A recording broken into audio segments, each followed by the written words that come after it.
You're listening to Aviation Marketing Hangar Flying, the community for the best sales and marketing professionals in the aviation industry. You can't learn to fly just from a book. You learn from other pilots who know the tools, the skills, and the territory. Your hosts, John and Paula Williams, are your sales and marketing test pilots. They take the risks for you and share strategies, relevant examples, hacks, and how-tos. Be sure to subscribe on iTunes so you won't miss a thing. Welcome to Aviation Marketing Hangar Flying, episode number 69, the appallingly boring aviation brochure and how to avoid it, or what to do instead, right? Yeah, whatever. Okay. I'm Paula Williams. I'm John Williams. And we are ABCI, and ABCI's mission is to help all you folks out there sell more products and services in the aviation world. And you're not going to do that with appalling brochures, right? No. So we're here to help you fix that. If you have any questions, comments, or anything else about this episode or anything else, please do comment on our blog. That's aviationbusinessconsultants.com. Or on social media, you can use the hashtag AvGeekMarketing, and we will do our best to find and respond to your comment. So we do our best to reply every time because we really appreciate you guys participating and letting us know what you've tried, what you haven't tried, what you think will work, what you don't think will work, what you agree with, what you disagree with, and so on, right? Absolutely. Okay. So the big ideas today, brochures are a very traditional method of aviation advertising, right? Yeah, they are. And they are almost always appallingly boring because they are not only about, or they're not about the company or the product, not about the customer, right? So if you go through NBAA or any of the other trade shows and you go to 10 booths and pick up 10 different brochures, they're basically going to have a company profile, a message from the president. We've been in business for 30-something years, and all of that stuff that nobody cares about, right? Yeah, I mean, you're in the NBAA convention or wherever because you want information on a product. You don't care about the company so much. Exactly. They don't care who you are until they care how you can solve their problem to start with. Exactly. Okay. And these brochures often end up in a drawer or worse, in the trash, unless they are well designed and used properly. Now, used properly by whom? Now, wait a minute. Yeah. If I pick one up, how do you know how I'm going to use it? You are the customer. You can use it any way you want. Aha. So you don't care about me using it properly. No, I care about the person who commissioned said brochure using it properly. In fact, let me tell you a story. Oh, I'm sure this is going to be good. There is someone that I talked to about marketing. We do consultations for people who are having marketing problems. And this person scheduled half an hour.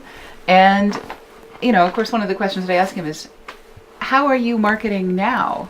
And he said, well, I have a stack of brochures on a table in a nearby FBO. And I said, well, what else are you doing? And he said, nothing. He's not marketing. And I said, okay, well, how many of these brochures are even disappearing, if you check these on a regular basis? None. They've been sitting on this table in this brochure rack for years. Nobody's ever picked one up. He's never gotten a customer from it. And he calls this marketing. So, just setting them out there is not an appropriate use of a brochure. Like putting a billboard on a dirt road that nobody drives on. Exactly. With a really nice picture. Right. Now, billboards can be very effective. They can be great sales tools. They can be a lot of different things, but they need to be part of a campaign. Yes. In order to work properly. They can't just be a random act of marketing, right? Mm-hmm. Right. Okay. So, and particularly stuck where nobody cares. Exactly. So every brochure has to fit somewhere in your marketing system. So, what is the purpose of this brochure? And if we talk to this guy that I just mentioned, I will tell you he's in the finance / insurance kind of services business. I don't want to tell you any more than that because I don't want to embarrass anybody. But Well, he hears this, he's going to be embarrassed anyway. oh, I'm sorry. I feel bad. I do. Yeah. But I really want to prevent other people from doing the same thing and relying on something that just has no chance of working, right? Yeah. Okay. That's not So good. he was using brochures for advertising and prospecting, but he was using them improperly, right? Mm-hmm. Okay. There are ways to use them well. You can use them in phase 2, building credibility and closing sales. And this might be a good place for that company information brochure as part of an information package. But it sure as heck should not be a standalone, this is the first impression you get of the company, right? Right. And then in phase 3 for referrals, resells, and recaptures, you have a new product or something like that. Great place to use a brochure. To send that out to your existing customers, let them know, did you know we also do this, right? Mm-hmm. Especially to people who already know, like, and trust your company. They would rather buy more things from fewer people just to make their life simpler, right? Yep, absolutely. Okay. So let's start off with what not to include in a first impression standalone prospecting type brochure, right? Uh-huh. Okay. Things to not include: a history of the company. They're wasting space. You're wasting space, and nobody cares until they know what product they have, you have that they want, or what problem they have that you solve. They don't care about the history of your company. Or the president's profile. Exactly. President's profile, that's another one that's just strikes me as kind of inappropriately narcissistic. Can I say that? That's a $64 word. I don't know. Well, they have the nice little profile picture of the president of the company with a nice statement that usually includes company puffery like, we have all these core competencies, and we are service oriented, and our core values are very important to us, and we empower our employees. And exactly. So, yeah, right. Right. So, you don't want to have any of that in a first impression standalone prospecting type brochure. Okay? Yep. With me so far? And now you're saying, okay, well, now my brochure's blank. Well, if it is, then you need to follow along here a little bit. Right. Okay. So here's what to include instead. A great thing or a great reason to use a brochure is to say, here's a problem and here's how to solve it. So the brochure shouldn't be about your company, and it shouldn't even be necessarily about your product. It should be about a problem that the customer has. And they see a great headline on there saying, are cold starts causing your fleet to have delays? Or are you suffering from problems with scheduling maintenance, or unexpected situations in your fleet?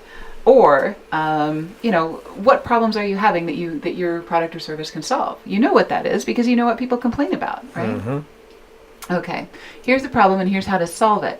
You also want to use benefits rather than features, right? Yeah, but you don't care what the feature is if it doesn't work for you. Right. And when I say benefits, things that are benefits would be, when people will often say, well, we have ours can do this in 6 seconds as opposed to 10 seconds, which is what our competitors do. Well, why do we care? How does this save you money?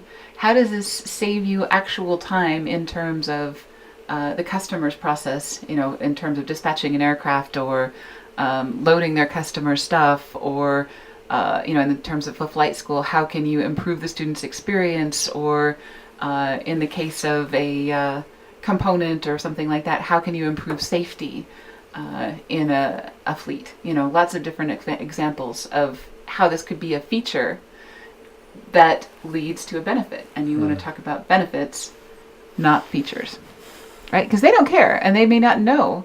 Why is that important? Yeah, a few technical nerds may care about the features or specs, but in general, you're selling to somebody who's got money in a company that wants benefit out of it, of doing something, and they don't care about the specifics.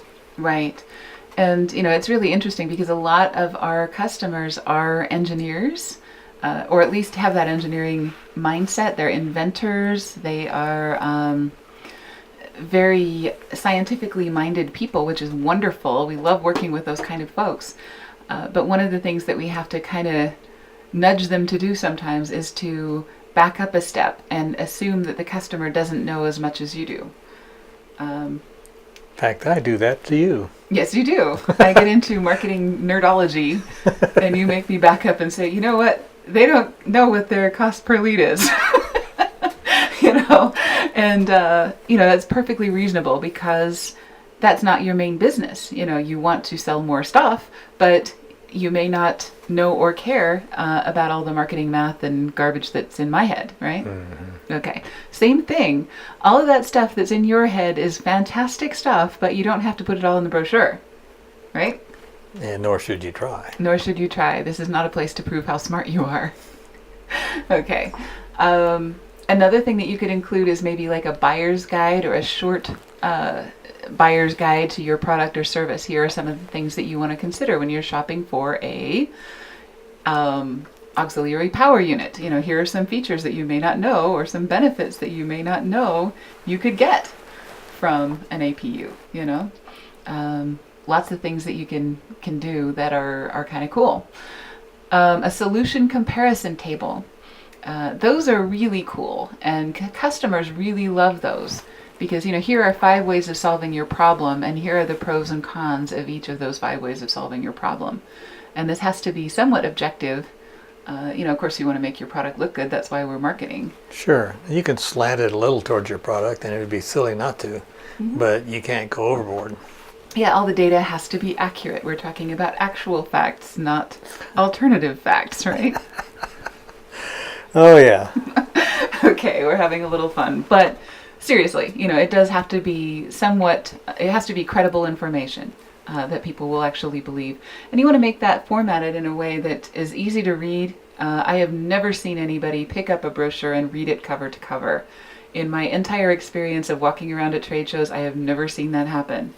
No, you glance down to find what you want and then you're done. Yeah, and then it either goes in the trash or it goes in the shirt pocket. You want to end up in the shirt pocket. Yep. Okay. So that being said, form should follow function. There are lots and lots of ways of doing brochures, and whether you're sending it in the mail or whether you're handing it to someone at an event, there's lots of different ways of doing this. I'm kind of a fan of the shirt pocket test. Right? So all these pictures, for those of you that are looking at it, are these the only possible?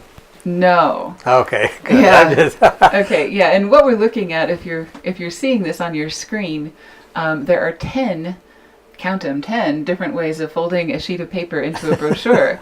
One is a trifold, which is the usual thing that people see, probably the most common. There's a Z-fold, which is a trifold that's just folded a little bit differently. There's a half fold, which is where you take a piece of paper and fold it in half.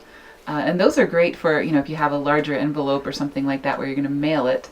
But the thing is, depending on how you want to fold it as to how you need to print it. True. And then, things like a parallel fold, that would be for something with legal paper where you have a little bit more space. So it's kind of like a Z fold except with one extra panel on it. All of these things really depend on what you want to convey. So if you've got big pictures or big maps or something like that, you don't want to do something really complicated like a parallel fold, right? Exactly. That would be for like little teeny tiny columns of text and things like that. So form really should follow the function of what are you trying to communicate and how are you going to send this and how is your customer going to carry it around with them. And how is your customer actually going to use this? So, there's gate folds, there's concertina folds, there are roll folds with 4 panels, there's a half and half fold, for 2 sheets of paper, and then there's a half and roll for 2 sheets of paper. So, there's lots of variations here. And we've got a neat little diagram if you can see it. It's really kind of hard to describe other than you just want to really think this through and talk to your printer too. Printers are really good at giving you ideas. If you have this information to convey, this is really not good for folding in the middle of a picture or whatever. And on top of that, use what you've seen of folders that other folks, including your competitors, have used, and I'll give you an idea of how you want or not want to do it. Exactly. You saw one this morning, actually, that you really liked. That was from NBAA, and it was a... Oh yeah, well it wasn't necessarily the fold, but it was the quality of materials they used. Yeah, that was actually a gate-folded postcard. Kind of cool. Very glossy, heavy, beautiful paper, and really beautiful printing. And we happen to be marketing nerds, so, we nerd out on that kind of thing. But yeah, the quality of the printing, I would do fewer, higher quality brochures. Yes. Spend all your money on quality, not quantity, right? Absolutely. Okay.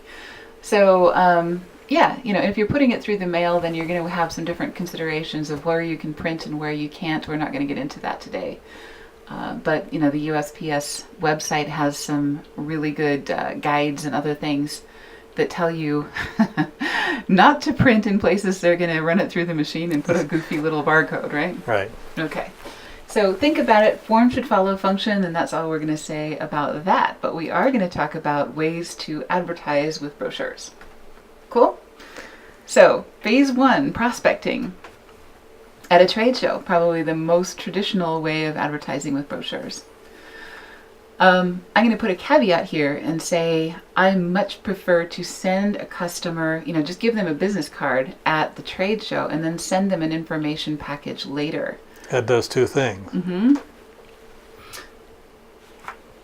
So, the first is you get their business card, and then, in order to send them something, you get their contact information. Right. And it gives you a reason to contact them again later.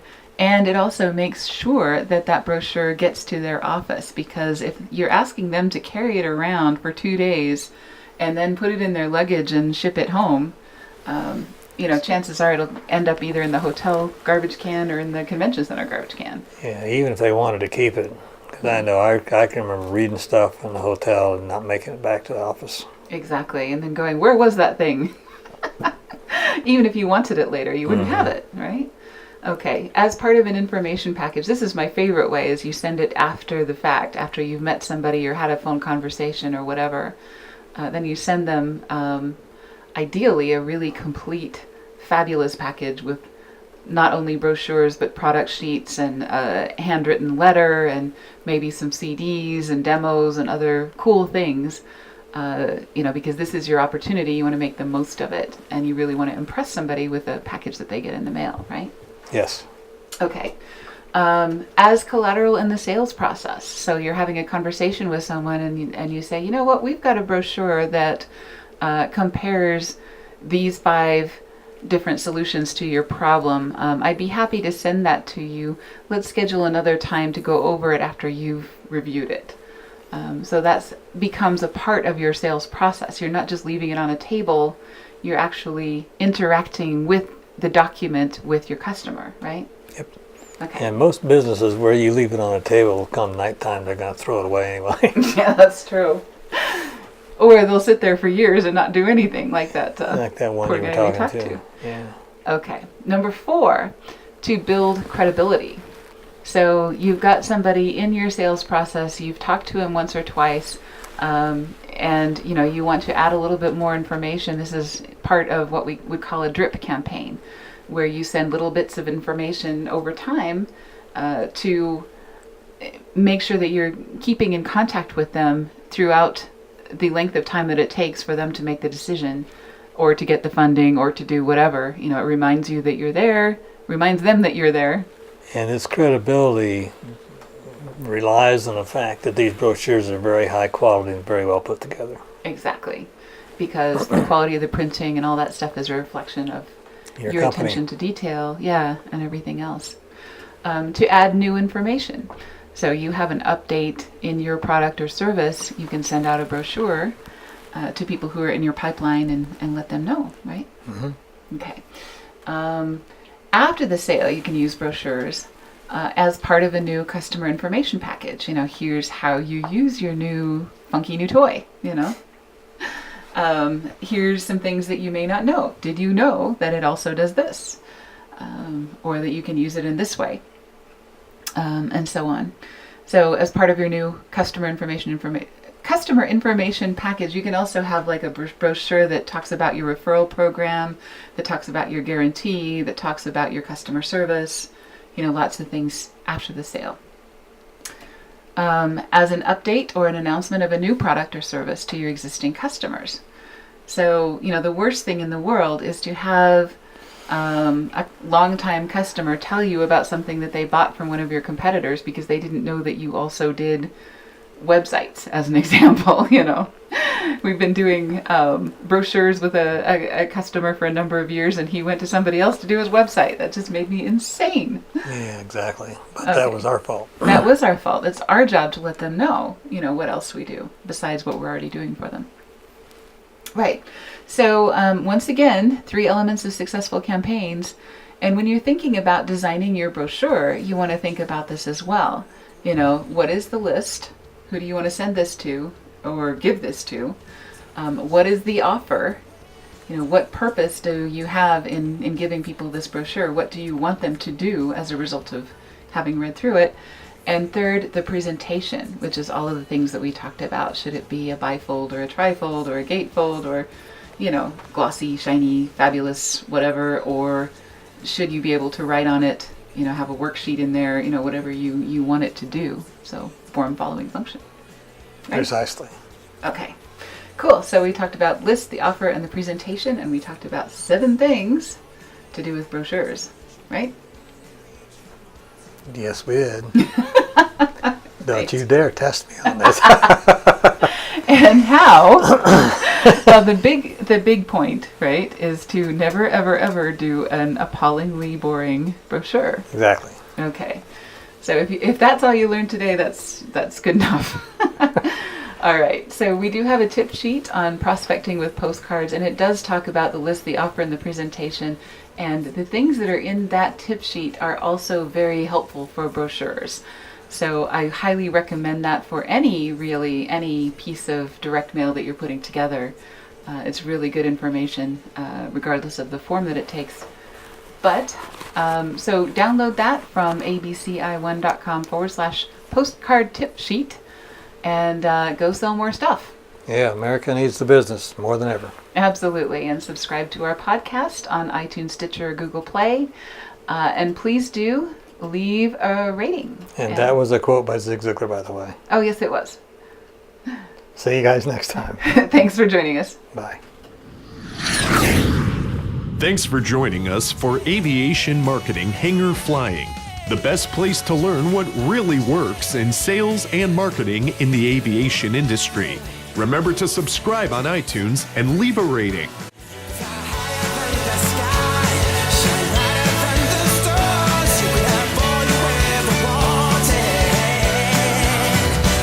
You could.